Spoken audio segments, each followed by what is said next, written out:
Welcome back to the Behind the Well Show. Your host, Roger Abel, back with Elias Randel. Elias, the first week of NFL football is down. I guess there's Monday night left. Are you a Cowboys fan, if I remember? Go Cowboys. Wow. I'm a terrible fan. I don't even know if they won last night. I think they were playing good at one point. Did they win? They won 40-0, and I think they had like 8 or 9 sacks. They had 2 pick sixes in the first quarter. And all I know because my fantasy team was looking great until I went up against the Dallas defense, who had 37 points in fantasy football last night. Well, good. 37. They have a lot of good players. I recorded it. I probably will watch it. I was busy last night, though. It might be one of the most impressive defensive performances I've ever seen. It's bananas. Good. I mean, good. The amount of pressure they had on the quarterback, he had no time to pass. It was unbelievable. I'm sure people who watched the game were like, what is happening? I mean, it was like, it's like the varsity playing the sophomore team. If you're a Giants fan, I'm sorry, but that's how it went down last night. Yeah, did you watch any college football this weekend? Well, I mean, I watched the game of the week, Iowa State. Yeah, well, it's good for the Hawks. Bring the Cy-Hawk trophy back home where it belongs. Well, my father-in-law is like a big Cyclone fan. I told him, I'm like, you're welcome to come back to the other side whenever you want. I mean, he's like, well, we won last year. I'm like, yeah, you guys have got to win once a decade. Your father-in-law, isn't your father-in-law an alum of Iowa? No. I think, what's the one in Kirksville, Missouri? Northwest Missouri State? Truman State, I don't know, one of that school down in. For some reason, I thought he went to Iowa. Well, when I met my wife, he was a Hawkeye fan, but he's defected over the time, and yeah, he's true. He bleeds that crimson and gold, I guess. But I told him it was okay. You can come back whenever you want. And I got nothing. I have no problem with Iowa State. Outside of that one game, I root for them all year long. I want all the in-state schools to do great, but that's the game that I want the Hawkeyes to win. Interestingly enough, Brian Ferentz is farther away from his 25-point average. I know. I think he's averaged like 26 or 27 a game. Yeah, it was kind of surprising that they kind of went into run the clock down real conservative mode in the second half, and they're supposed to be scoring points. So I don't know. I don't know how much. Sometimes I don't know how much say really that Brian has in the whole situation. McNamara missed a couple receivers who were wide open. I mean, yeah, 6 point. I mean, there could have been 2 that were long plays that he just overthrew them or underthrew a guy. But hey, man, win's a win. Going to take time to get in the groove. But the clock management thing, I think that's just a Kirk Ferentz deal. Like, you think about his goal. His goal is to just have the chance to win on the last possession. Like, let me win on the last possession. And if we're up, that's fine. You can get within 6 points. We're good. Our defense is going to stop you, and our defense looked good. Yeah, they did. They really do. They always play very good on defensive. The defensive line looked way better than the first game of the year. I was a little concerned about the defensive line after the first game, but Hawkeyes actually kind of came to play. But first thing let's talk about today is I was reading Northwest Mutual put out a publication, and they were talking about the well-being of individuals, and 43% of Americans cite outliving their savings as a major retirement concern. The other thing that came out is the Federal Reserve released their 2022 economic well-being report, and only 54% of adults have 3 months of an emergency account out there, which I'll be honest with you, I was surprised that 54% of the people had a 3-month emergency account. I actually was. You were surprised. You thought that's a lot?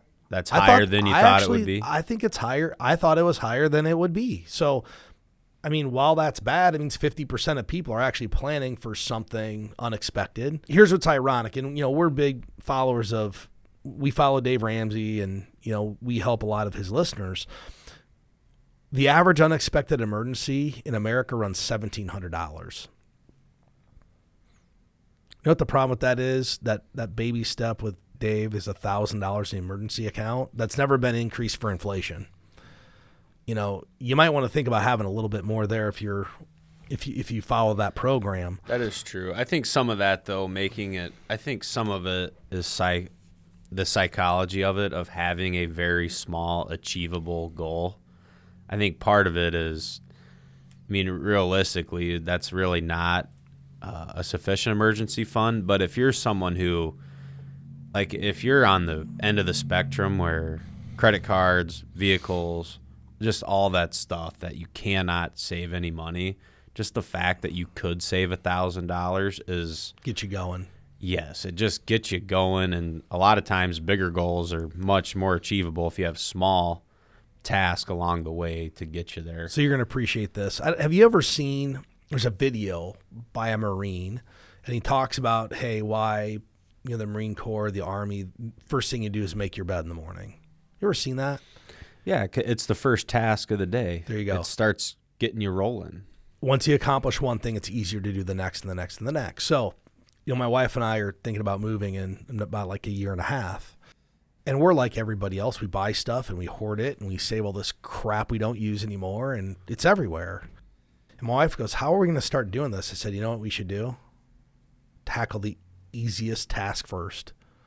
Let's write down what's the absolute easiest thing we can do today and get the first thing done, and the next thing will be easier, and the next thing will be easier. So I came up with this idea. We're going to snowball the organization of our house. Yeah. And get to the biggest project, which is, the downstairs storage room where everything goes. I'm like, well, let's just start with that drawer right there, the junk drawer. That would be easy. Probably just throw everything away. That's why it's called the junk drawer. That's a great starting place too. Cause what's typically in a junk drawer, there's napkins, mustard packets, some soy sauce packets. Well, that. You got a different place for that? Well, yeah, our junk drawer is 37 pens, a few scratch pads, tape, glue. And then we go to the food storage junk drawer, which is all, like you said, all the little condiments, all the miscellaneous stuff. But you're right. It's all about just getting things started. And once you get it started, it's easier to do the next and the next and the next. So I thought today it'd be good to talk about, some things we can do to help people get a higher sense of financial security. And one is kind of what we just talked about, Elias, is creating goals and priorities. If you start to lay out what the goal and priority is, it's really hard to accomplish anything if there's not an end goal. And we've talked about this, and I think you'll agree. If someone comes in and says, I want to be rich. Well, okay, what is that? Or I want to save money. What are you saving money for? Saving money to save money, it's not intentional. But if you say, I'm saving money so I can retire when I'm 62 years old and I want to spend $8,000 a month, okay, now we have a goal. Now we can be very intentional about how we do it. So starting and setting goals is the number one thing people need to do to become financially secure. Without a goal, it's not real. I remember when I was in high school, our baseball coach made us set our goals for the season, and then we had to write them down in 3 different places. It's required. So everybody had their goals on the bill of their cap. So every time you took your cap off, you saw what your 3 goals are. In your locker room, you had a sticky note with your goals. And then he had everybody in your bathroom at your house, sticky note with your goals. So you saw it 3 times a day, pretty much. If you're at baseball practice, you're taking your hat on and off. You wake up, you see it. You show up to baseball, you see it. So the goal became real. But if someone tells me I have a goal and they've never written it down, it's not really a goal. It's more of a wish or a want. What if you use a spreadsheet? Does that count as writing it down if you type it? Yeah, it's real. So that's a real goal. Well, okay, Elias, if I said, hey, I'm going to move to the Bahamas. Great. When are you doing that? I haven't written it down, so it's not real. But yeah, you have to write it down for it to be real. The second thing, if you have a partner in life, you have to make sure your goals are kind of centric. So if my goal is to move to the Bahamas, which it's not, I'm just using it as an example, and my wife's is to go to Colorado, might have a problem. So you have to make sure we agree on the goals. And, you see this a lot when people first get married. I think this is important. I know when I got married, our church made us go through a weekend retreat with your partner. And it's just get everything out there. Like, hey, what are your goals? How much debt do you have? How do you want to treat money? And get on the same page before you go into this like commitment and not know what you're getting into. Because, if your relationship with money is a lot different than your partner, that's probably going to lead to some problems down the road. Can lead to major problems too. And I think financial worries and stress is the number one cause of divorce, I believe. I'm sure. And you know what? I would venture to guess a lot of that one right there could have been avoided if day one you made sure you're on the same page. So if one person wants to save for retirement, the other person's like, I don't want anything to do with this. How's that going to work out? It's not. Sticky situation. Yeah, because the person saving for retirement is going to be resentful that the other person's not doing it. Likely in that household, they're treating their money separately because the person who wants to be responsible wants to be responsible.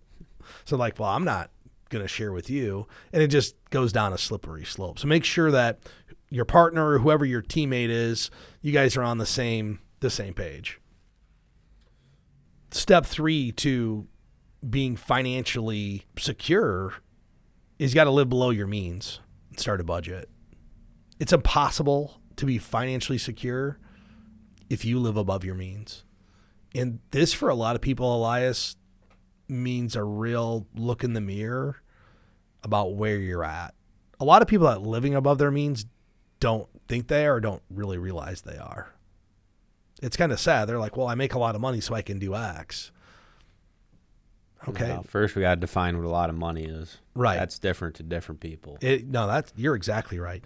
But the way you live below your means, when I say below your means, it doesn't mean you have to live like a poor person.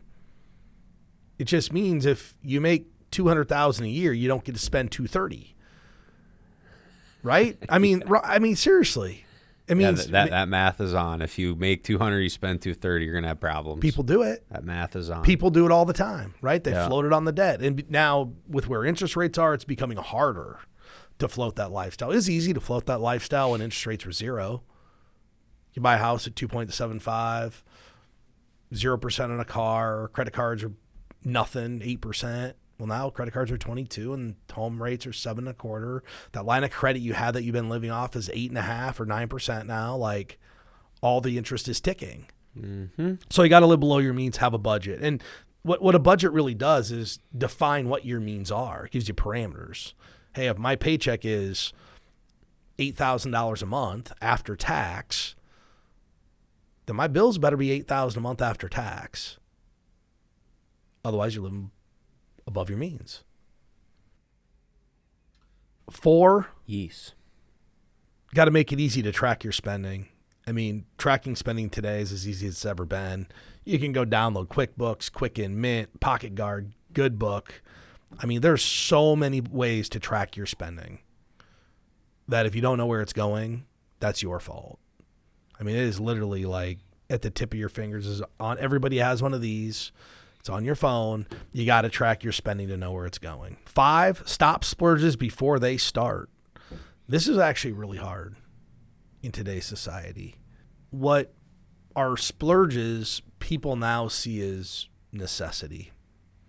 For instance, I can afford this coffee, but is this a necessity? No, it's a splurge. But people see this as, hey, I have to have my Starbucks, or I have to have my Chick-fil-A, or my Poncheros, or whatever your little vice is. People see that as a necessity part of life. They do. See, I just drink the company-sponsored coffee out in the coffee pot. It looks like you're double fisting it over there today. Yeah, I grabbed 2 this morning.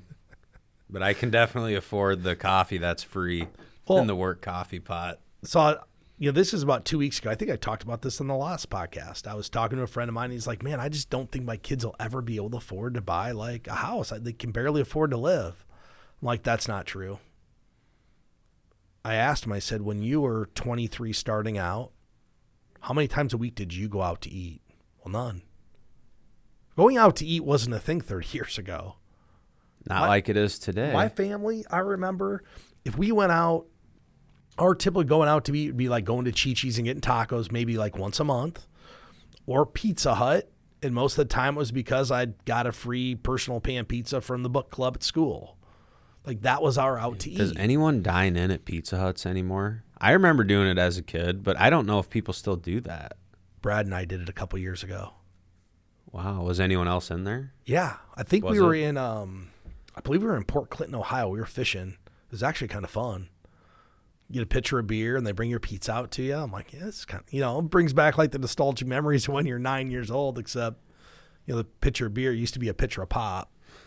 But Pizza Hut had like that really great thick crust, greasy. That was good. I like Pizza Hut pizza still to this day. I like it. But you got to determine what a splurge is. And, it's not even just a splurge at restaurants. It's the grocery store. If you look at what people buy at the grocery store today, I mean, I know you can spend $10 on the little thing of hummus. It's good, but there's a $3 one next to it. So you got to stop the splurges. If you're trying to live below your means, can't figure it out, you got to figure out how to cut some fat here. Step 6, take advantage of opportunities to save. So where can you save money that adds up to a lot? Clothing, food you can save money on, business lunches, conferences. I like to go out to lunch. How much could I save if I was living above my means? The first thing I do is cut the business lunch. How many people go out to lunch every day because they don't want to pack a lunch for work? Probably quite a few. So there's ways to save money. And one of the things I do, and like when I buy my clothes, I actually look for sales because I like one brand. And it's fairly expensive. Well, I know they're going to have a half off sale. So when it goes half off, I just buy a bunch of it. Like You are a bargain shopper. I'm not a bargain shopper, but on that I am because I know it's going to become half off. And why wouldn't I just buy it for half off? Every pair of swimming trunks I own are half off. That's a good thing because swimming trunks just get abused. It's not like you take care of them, right? But I want nice ones, and I'm not willing to pay what they cost to buy them new, so I buy them half off.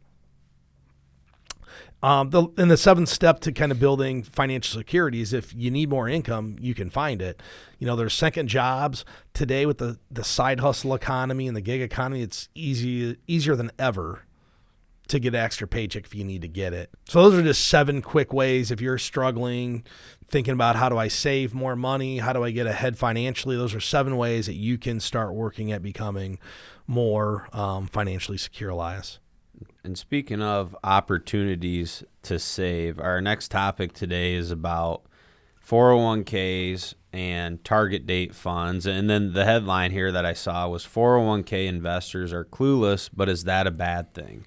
So just in general, before I dive into the topic, I would be someone that would tell you the 401k is one of the greatest savings tools of all time. I think there's probably more people that have accumulated $1 million or more in their 401k account, probably than any other account that's out there.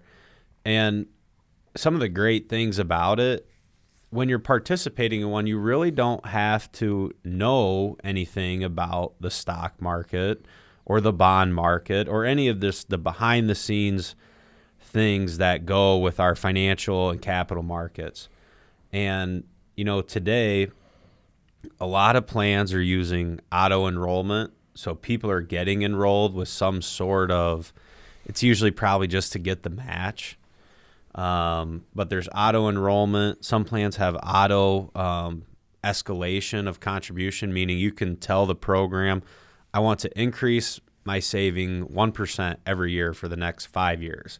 And a lot of times people will set that up in line with their raises. So then, you get a 4% raise, 1% goes to the retirement, so on and so forth.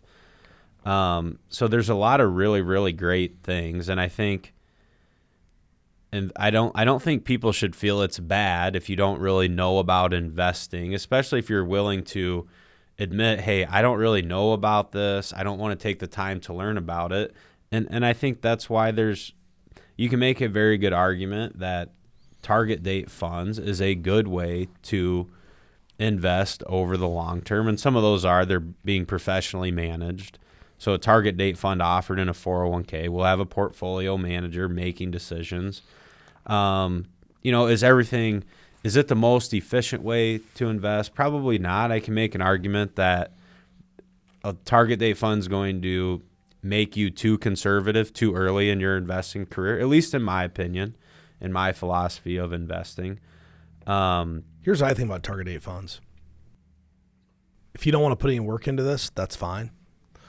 But outside of that, I don't know if that's the right investment for you or not. It could be the greatest investment on the planet, but unless you've figured out what portfolio you need to be financially successful and hit the goals that you've created, just like we talked about, I don't know if it's good or not. It could be the worst investment you make.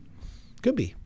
I don't know what you need to do. So if it's just a default option and you're a person who doesn't want to put any effort into this, fine. You don't have to. But for most people don't even know what the target date fund is, Elias. That's the problem with target date funds. If I ask somebody, what do you think a 2025 target date fund is, they'd say, oh, it's a conservative fund. That's what they'd tell me. I was going to bring that up. 50% stock, 50% bonds, typically. I think most people, if you said, is that conservative, they'd call that balanced and not conservative. So it gives people a false sense. Me personally, there's only one place I use a target date fund in my personal investing, and that's my kid's 529 plan. Yeah, because it's not an account that you're opening and looking at. It's not my money. I mean, it is. It's for them. I'm not going to manage it. It is what it is. And what I don't want to have happen is my youngest or my oldest turns 17 years old, the market goes down 45% and my account goes down 45%. I don't want to put effort into that. So I don't. It's just a systematic. It keeps going. It is what it is. That's the only reason I do it, because the goal's 18. I know what has to happen at 18. We're distributing the money. A 401k plan, you turn 65. You don't know what's happening at 65. I don't know. So think about a target date fund for a person who's retiring. Okay, well, I turned 65. How long does this have to last? 30 years. Well, you don't know. Yeah, it could be we don't 4, have the answer, but could it be easily 6, could could be 8, 30. right? Yeah. A college savings 529 plan, how long does it have to last, and what does it have to pay for? Well, hopefully 4 years and no more than like 8 if you're going to get an advanced degree. Well, I mean, hopefully you're a doctor. Yeah. And Tommy Boy, that wasn't the case. But it's just the 529 plan is so much more defined as to what it's going to accomplish. Hey, I'm paying for $25,000 a year of college for 4 years. It all has to be distributed. Okay, target date's fine. We know what we have to do. Retirement is ambiguous. You don't know how long it's going to last, you know how much you're going to need. And that's why I really don't think it's that great for 401k investors. They should just go get a financial plan done. I mean, it's fairly easy to do. If you want to do it with us, you just go to our website, btwellshow.com. We put together a retirement income analysis for people all the time. It doesn't have to be this daunting full financial plan. It can literally be, hey, how much do I need to be putting away to hit my goals? And then what's the right asset allocation? You know, sometimes we talk about financial planning. There's really two things we do. We've got this retirement income plan is what one really is. And then you've got the full picture of a retirement plan. It's really two different things. But a retirement income planning. Yes, it's an aspect. Yes, it's part of a financial plan. But in a worst case, get a retirement income plan done. That's not a sales or that's not a product. That's just how much money do I have to put away? What's the appropriate asset allocation for me to reach my goals that I'm assuming I'm going to have? Yeah, I like that. And retirement doesn't have the defined time horizon like a 529 does. And really, and this is something we coach up clients on. When you retire, that's an event. That's not your life. Like, that's not your time horizon of your life, right? But once you define the income you need, the lifestyle you want, that's how we can get through a plan dialed in. This is the risk you could or should be taking. This is the strategy that we should implement. But I think if you want to put absolutely no effort in, target date is totally fine. But I think if you want to have some intention to your goals and you want to have a plan, you want to know that you're doing the right things, you're probably not going to elect to go the route of the target date fund. Yeah. Elias, one of the things that, I think stops people from doing some of the financial planning and putting the effort into figuring out what they need to do is that right now people in their 40s and 50s, which is arguably when people start to really think about this. I mean, yeah, we have the people who are in their 20s and 30s who are thinking about retirement, but the planning for people starts in their 40s and 50s. And people in their 40s and 50s today are actually hit with this other, not a problem, just a challenge. And that's that they're really called the sandwich generation. Have you ever heard of this? Yes, because they're helping. The sandwich generation refers to you're helping older parents and taking care of your children, right? That's what it refers to. So in many cases, if you find a person in their 50s, they could still have kids at home because today there's still kids that leave home at 18, but there's a lot of kids who are home at 22, 23, 24, 25. Partly because of the cost of living. And if you're not married and have a significant other, maybe that makes sense if your parents will let you stay there and get ahead financially. But at the same time, people are living longer. So they might have a mom or a dad living with them in the same house. So over the last 50 years, the number of people living in what we call multi-generational homes has quadrupled. Think about that. 4 times as many people have their kids and their parents in the house as they did 50 years ago. So basically 50 years ago, parents didn't come live with their kids and kids left the house when they were 18, right? They went to the military, they went to college, they went and did something where today they're just not. So they're just getting so much pressure from above and below, and they have to figure out how to hit their retirement goals and support everybody else. 58% of households had one adult child at home. Think about that. 50%? 58%. Wow. I mean, and here's the problem with surveys. How long have they been there? Because I know that we built a house, 8 years ago, and we had to go stay with my in-laws for 8 months. Or not 8 months, but for a month. I'm sorry. That'd be way too long. Because we were in between getting our house built and our house being sold. And we had 2 dogs and 2 kids. And there's no 1 month rental that's anywhere nice in this town with 2 dogs and 2 kids for a month, other than a hotel, which became my in-laws' place. But I think that's Grandma and Grandpa's place. They'll take you in. I mean, we always kind of joke, Elias, because my father-in-law always really appreciates when we come and stay for a little while. Because that means that, we enjoy a couple beverages every night together. And back, 8 years ago, we'd have a nice bowl of ice cream every night together, and we'd play ping pong in the garage, and, we loved it. Yeah, we basically became like an event that we showed up for. But I think that's one of the things that people in their 40s and 50s are struggling with is how do I balance my own retirement, my kids being here, and also trying to take care of my parents? Because people are living longer. So the longer they live, the more care they actually need. And we've been able to keep people alive a lot longer than ever before.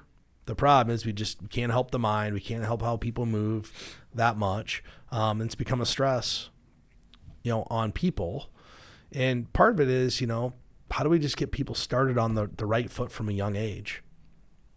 Well, one thing to consider, and it's not sometimes overlooked, but you can do, because, we're talking this sandwich generation. So how can you help kids and grandkids potentially?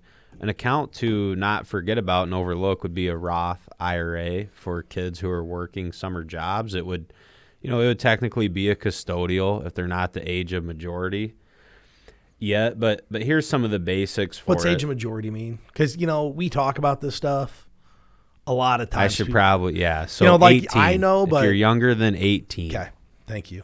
When you're younger than 18, you are considered to not be an adult yet. So this would be, this is, a 15-year-old kid gets a job at a grocery store in town, or maybe they're doing some detasseling, just whatever it might be, and they have some income to help try to teach them some savings habits and good investing behavior as well.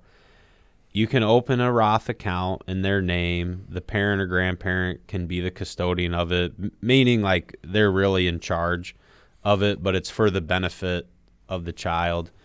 And it's really a way that you can start seeding some longer term savings and investment accounts. And there's some cool things I've seen people do over the years. They'll do they'll say, hey, if you make X amount and then you save some of it, we'll do a match. If you're going to put $1,000 in, I'll give you $1,000 to put in it, and things like that. So, and you can also incentivize some of that stuff too. There are some, there's some considerations when you put money in that Roth account. Like, that is long-term money. It would be subject to a penalty to take it out before 59 and a half.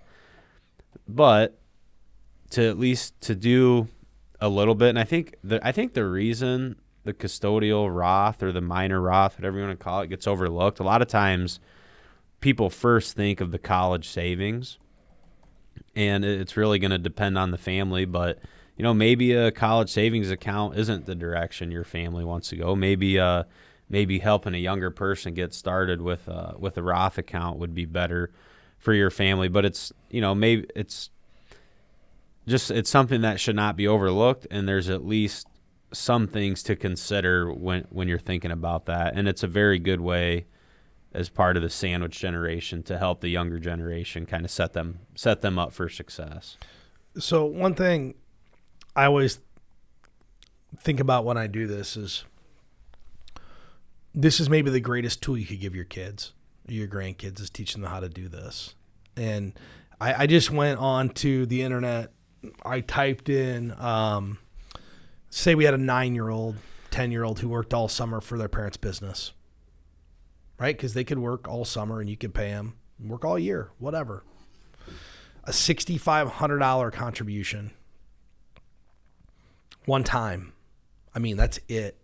You put $6,500 in one time, deferred it for 60 years. So let's say this is a 7-year-old, whatever, doesn't matter. Defer it for 60 years at a 9% compounded annual return, which, yes, I know we're not going to make 9 every year. But if I plug this into a smarter calculator, it'd probably give us a different amount. But 6.5% at 9% a year for 60 years is $1.1 million. Tax-free. That's a one-time? That's a one-time, $6,500. So guess how everybody can make your kids a millionaire? A custodial Roth and a one-time contribution. I mean, think about it. That's all it takes. Yeah. Now, obviously, in 60 years, $1 million is not what it is today, right?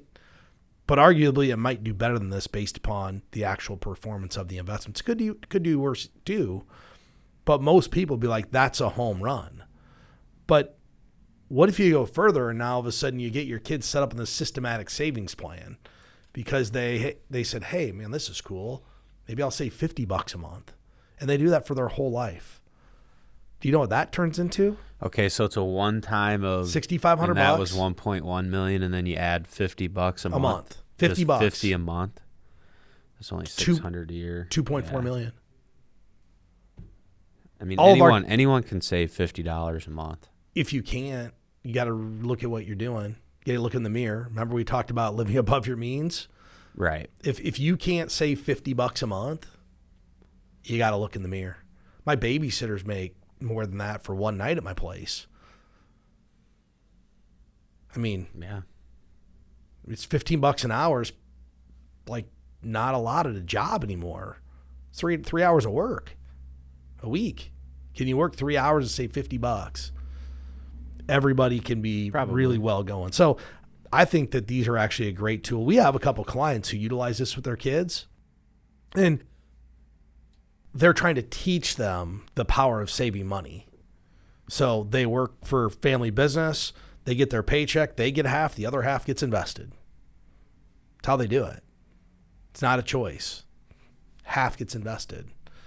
And I'm not sure. I know when you're a kid, that just seems like the lamest thing ever, right? You're like, oh, I can't have all my money. But when they're 30, 35 years old and this Roth account is already worth a couple $100,000 potentially if they keep doing it, they're going to be happy that they have it. You started them out on the right foot with not a lot of money. You let compound interest do the work. So I got to share with everybody one of the coolest ideas I've heard. Have you heard of the Grandpa Savings Account? Yeah, I heard about it from Doug Wagner. No, Doug heard it from me. I He brought heard it it up from you. I brought it up on the show the other Okay, night. he heard it from you, and then I must. Maybe you were on the show with me. Oh, you brought that up? I brought thought that up. Doug. Okay. No, Anyway, so yeah, I I have heard a- about it from you. I have a client who said, yeah, well, my grandkids get the grandpa savings account. I'm like, what's that? Gives them 10% interest. So every dollar they put in, he pays 10% interest. Yeah, I want a grandpa savings account. Well, too. these are young kids, Elias. It's not like adults. It's, hey, these are 7, 8, 9, 10. And they're trying to teach their kids and grandkids, hey, look, if you give us $100, you basically get $1 a month. And to a little kid, that's a lot of money. It is. My daughter, I've been teaching her about money recently. She plays Roblox all the time. So she wants to buy these Robux, which are fictitious tokens to buy clothes or hair or whatever. She has to pay for them now. 800 Robux is $9.99. So she pulls up the screen. She goes, Dad, I want Robux. I'm like, okay, go get your money. I'll match it, but you got to go get your money. And she goes to her room and pulls out the $10, and then I give her $10 and she gets Robux. I said, that's how you want to spend your money. You can do it. But I'm not just, it'd be easy for me to just buy it and let her have it. I make her hand me the cash physically and do it. And like, you could have a Barbie for that, or you could go get ice cream twice for that. So we're trying to teach that to her, but the grandpa savings account is a great idea. It is. What is Roblox? Is that a video game? It's like it's a game on like the iPad or computer. Huh, I don't think my kids are playing that yet. Both my kids play it. They play together because they can go into the same room and play. Wow. So they're literally on 2 different iPads playing, and they're both in the same room. It's wild, whatever. It's probably like us playing Nintendo with somebody else. 2-player game. It's always more fun than one. True. So, yeah, someday I hope my kids do get into playing video. I haven't played video games since I was a college student, but I wouldn't mind having a console at the house and playing on the weekends and stuff. It is fun to do. I just don't really have time to do it ever. So one of my good college buddies, we literally played video games every day in college. And he lives That's what every college kid does. He lives to the next level, like hours a day. And he lives in my neighborhood. And this is about 3 years ago. He's like, dude, you got to dust off the Xbox. So I pulled it out because I still had it from college, because why would I get rid of anything? Thinking it's going to work? No. I had that red circle of death. He's like, get a new one. I'm like, nah, I can't get a new one. But my wife is like, if you start playing this, you guys are going to play video games every night for like 4 hours. She knew it was Does he coming. live by you now? Yeah, he just lives down the street from me. Oh, well, and now you can just play online with people. That wouldn't be the same effect. So you would actually go over there and play, We or could have him come over? Yeah. But I'm not going to go down that rabbit hole. But with that said, I want to thank everybody for listening. If somebody's out there looking to get some help with their financial plan, you can go to btwellshow.com. Please follow us on social media. Hope everybody has a great day.